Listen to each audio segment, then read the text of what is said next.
જય શ્રી રામ બધાય ડાયરાને આપણે સવારમાં ઉઠી ગયા હતા અને સવારમાં ઉઠીને સીધા આવી ગયા ખેતરે આપણે પાણીની મોટર બંધ કરવા જવાનું હતું એટલે કાકાને ત્યાં અને આપણે હવે હાલ્યા જતા હતા અને પારા એ નાખાઈ ગઈ પાણા તણાઈ ગયા હતા પારા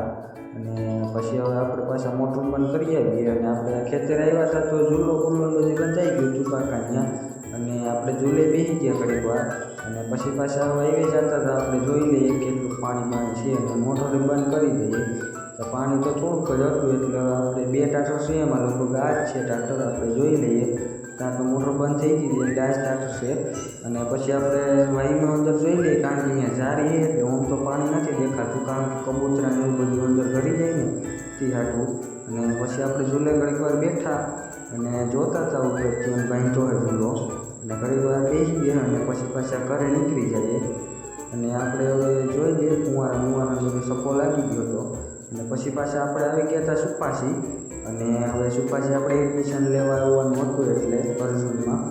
અને હવે આપણે ગાડી લઈને નીકળી જઈએ ઘર બાજુ આપણે એડમિશન લઈ લીધું હતું એટલે હવે પછી હાઈવે એટલે બધી બીકો જોઈએ અને ગાડી જવા દઈએ અને પછી પાછા આપણે આવી ગઈએ ગળોદર આપણે રસ પી લઈએ કે હવે પછી રસ લઈ લઈએ અને ગળોદરનો પાટલી ગોતું ને માળિયા બે પાંચ છે અને આપણે હવે ગાડી અને પછી પાછા આપણે આવી ગયા હતા આપણા રંગીલા કેશોદમાં અને આ ડિવાઈડર ને બધું હમણાં નવું બનાવ્યું છે અને હવે આપણે ભૂખે લાગી છે અને બાર એક થઈ ગયો અને પછી આપણે આવી ગયા રોયલ કિચનમાં કે ઓર્ડર દઈ દીધો આપણે નાનનો અને પનીરનું શાક બે